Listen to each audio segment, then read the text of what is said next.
Hey gamers, Gecko here. Seems like everyone's making one of these right now, huh? With the Marvel Tokon beta coming to an end, several people have asked me what my opinion on the game was. Now, you have to remember, this was a closed beta that is several months before the launch of the game. This isn't a true review on how the game is going to play or what my final opinion will be on it. However, I played like 20 hours of the thing, so I have a pretty firm idea of how I feel about the combat system, at the very least. I definitely know how I feel about Star-Lord. I played a lot of Star-Lord. So how about I give you my opinions and thoughts, and let you know how I feel about the game, what I like about it, and the small things I don't like about it. Yeah, fun fact, turns out the guy who likes Arxis games and likes Marvel stuff, likes Marvel Tokon. Ooh, shocker. Let's get the big thing out of the way. The game, in its own package, is super fun. Like, super fun. I had an absolute blast with my time in the beta, and I think that's mainly because the core fundamentals of how the game works is just really polished. The movement of the characters feels absolutely amazing. As someone who's used to Arxis' movement systems, it feels very nice to have a game that is as freeform and as fast as Marvel Tokon is. Characters are able to air dash extremely quickly, they're able to cancel their back dashes into other back dashes, their run startups are super quick, and characters like Doom who have specific movement options still have ways to get around the screen. I didn't think I was going to be using flying as much as I did, but considering 4 out of the 6 characters could fly, I ended up using it quite a bit, and honestly it's a really cool addition. I normally don't like flying characters or characters with 8-way air dashes, but being able to fly and then basically instantly cross the screen was a really nice way to go around playing neutral. If your opponent was zoning you on the floor, you could literally just go in the air, hover, and then fly at their face, generally before their projectile could finish. It also led to situations where you can just hover above the opponent and do delayed falling mix-ups to try and get them to crouch or something. It was very fun. It was very cool. I really liked the movement, and I really liked the ways that the movement interacted with the combat systems. Even just playing the basic stuff, I already found situations where I would need to microdash if I wanted to extend my combos, and stuff like that really scratches the goblin in my brain in just the right place. So I absolutely love that side of the game. Speaking of things that I love, the characters and the way that they are designed is actually really nice. I was a little bit worried when I saw that characters only have a maximum of 4 special moves. In fact, they all have 4 special moves, and some of them are very simple. But after playing the game more, I was pleasantly surprised with how they added complexity to their kits, even with the limited movesets. It's kind of similar to how Granblue would do it, where those characters only have 4 special moves, but some of the moves have air versions, and the air versions can be completely different from the grounded versions. And it also takes the BlazBlue approach of having a dedicated button, which is basically your gimmick button. And the gimmick button lets you do a variety of different things. Some characters are very simple gimmicks. Doom obviously just has Aegis Reflector on his unique button, but someone like Storm literally has Rachel's movement of the wind at a button press, which can be very useful in a bunch of different ways. While I don't think executionally the game is very hard, I do think that just moving and hitting buttons and doing special moves is fun to do. There's a very noticeable snappiness to everything that you do. Things come out quickly, they come out instantly. There's very little delay between doing the special move and the special move coming out.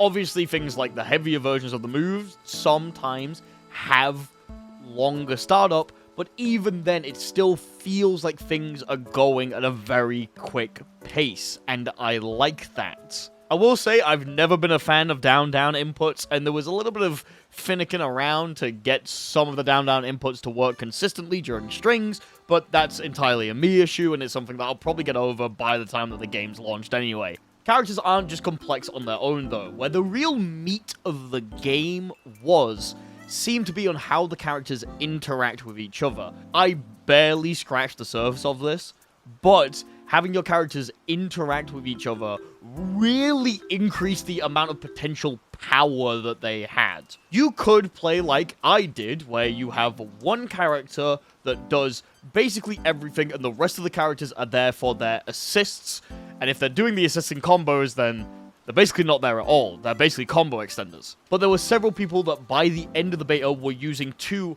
if not 3, some very rare people even using all 4 characters to combine different pressure sequences, mix-ups, and Okizeme into each other, and it all looked absolutely insane. Characters have built-in things that they can't really do and require their teammates in order to cover it. Doom's a pretty big example of this. He's an amazing mix-up character with a teleport left-right, but keeping people locked down in a neutral situation is quite hard. He kind of needs someone else to get that initial hit so that he can then go for the left-right mix-up. That being said, characters like Star-Lord have very obvious mix-ups that they're doing, but are really good at running pressure and really good at setting up resets. So you could have situations where Star-Lord does a pressure sequence, you switch to Doom, Doom does the mix-up at the end of that pressure sequence, and then you switch back to Star-Lord in the combo in order to get good Okizeme.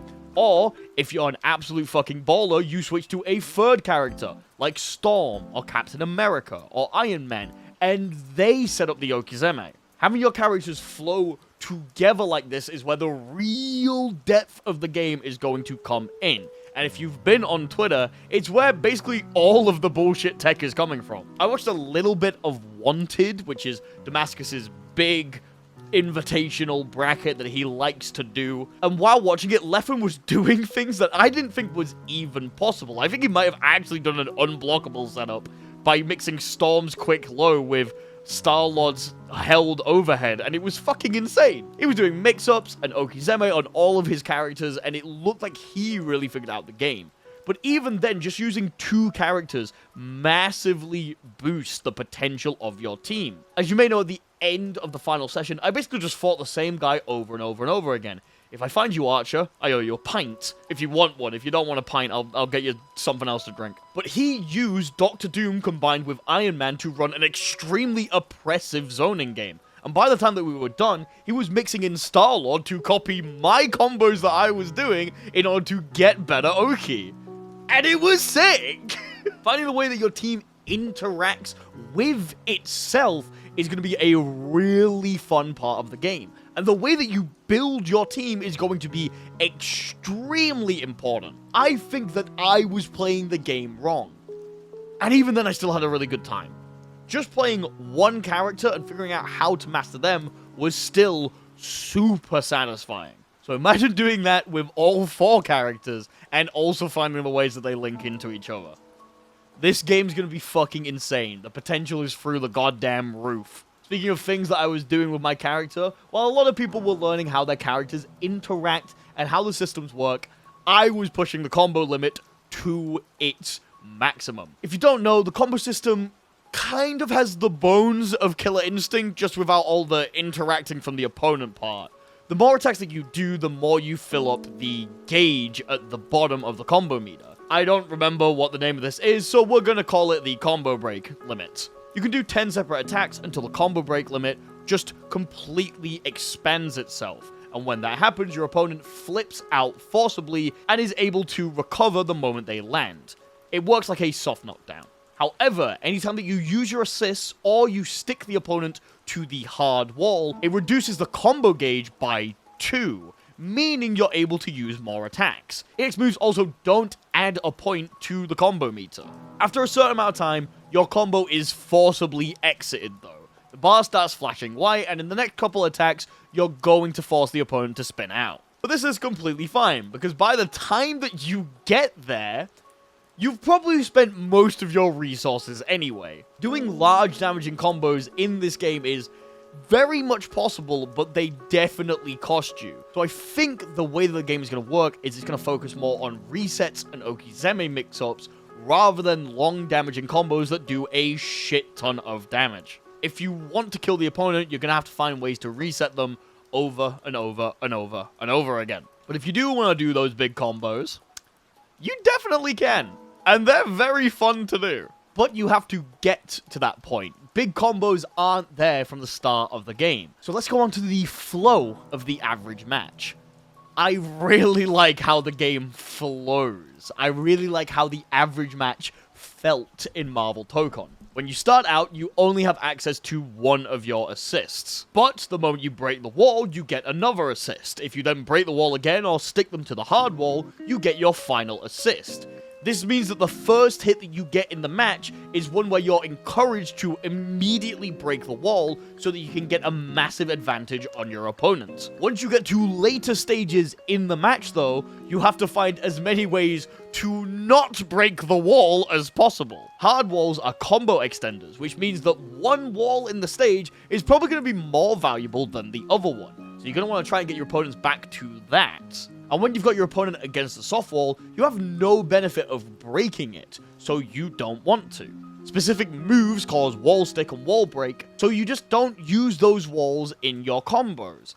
But you're still able to get more combo potential in the corner than you are in the middle of the screen, because the opponent doesn't fly backwards. It's a really cool system, and it adds a nice dynamic to how the stages work. Sometimes, if you have your opponent in the corner, you're gonna want to throw them the other way, because maybe you'll be able to get enough pressure to put their back to the actual wall. And when their back's against the actual wall, you get longer combos for basically free. It's a really fun and really interesting type of mind game, and I absolutely loved playing it. The fact that you don't have to break the wall, and the wall breaking is a choice, is really cool. And it leads to situations where sometimes breaking the wall isn't necessarily the most advantageous thing you can do, but it might further your game plan because it gets them closer to a harder wall. I think this finds a nice balance between instantly resetting the game to neutral for a little bit of a positive effect, a positive bonus, you could say, and choosing when the wall breaks by ending the combo specifically at a certain time. It's like they iterated on their design or something. It's fucking crazy. It's almost like things can get better with time and developers who know what they're doing. Bandai, stop fucking firing the Tekken dev. Overall, the game is kind of hard to pin down. I've seen a lot of people comparing it to a bunch of other games, but the way that I see it in my head is that it's ArcSys taking every lesson that they've learned from previous games and finding ways to incorporate the best of them all and put them into something completely new. It has the Grand Blue style of controls. It has the wall breaks from Guilty Gear Strive. Kind of. It has the Blaze Blue unique attacks and gimmicks of every character. It has the Melty Blood round start of all things. It has Fighters type combo theory. Sorta. As well as a Super Dash. Kinda. The movement feels very similar to something like Xrd. The throw is literally from BB Tag. And of all the fucking things they've taken from other companies, they took V-Shift from Street Fighter V. Which leads me on to my only complaint. There's an offensive move in the game called Assemble Counter, where you press back, light, and assemble. It causes your character to backstep and glow orange. You can only do this while in a neutral state. If you're doing it while defending, you get like an alpha counter type move, and I have no problems with that. Assemble counter, though, a little bit too strong. When the opponent does assemble counter, there is no way for you to beat it. If you hit them with a strike, you get hit. If you hit them with a throw, you also get hit. If you hit them with a projectile, you maybe get hit. The only way I found to beat somebody who is constantly doing assemble counter is by throwing Star-Lord's grenade on them and jumping, causing their follow-up attack to whiff and allowing me to continue my pressure. This would be completely fine if they didn't constantly do it on my fucking Oki and get out of every single situation I tried to put them in. It was absolutely infuriating having to drop my pressure because I think that my opponent is going to do an assemble counter. If I was ArcSys, I would make it so that you may be able to block the move after it's done if you do a safe jump. Or you can throw it. Just have some way to deal with it, because right now it felt like you could kind of just press it on Oki and there wasn't much you could do about it. That, though, only critique. Everything else was super fun. I'm not going to comment on balance or anything like that. I do kind of think Star-Lord might have been a little bit better than some of the other characters, but I was also cooking like fucking crazy, so who knows? All I know is I had an absolute fucking blast, and I'm super excited for the game to come out. I was already excited before the beta, but now I'm like, ooh, I'm itching. I'm ready, dude. I'm so ready. Yeah, thank you all for watching. I hope you all enjoyed. If you liked it, make sure to subscribe down below. Analytics are a little bit down right now. It's a little bit weird. I assume it's because there's so much Tokon news going on that I'm kind of just getting lost in the crowd. So I would really appreciate it if you shared this video around. If you thought it was entertaining, make sure to like, do all the good stuff, do all the things that help me out. Thank you all for watching. I'll see you all next time. Bye-bye!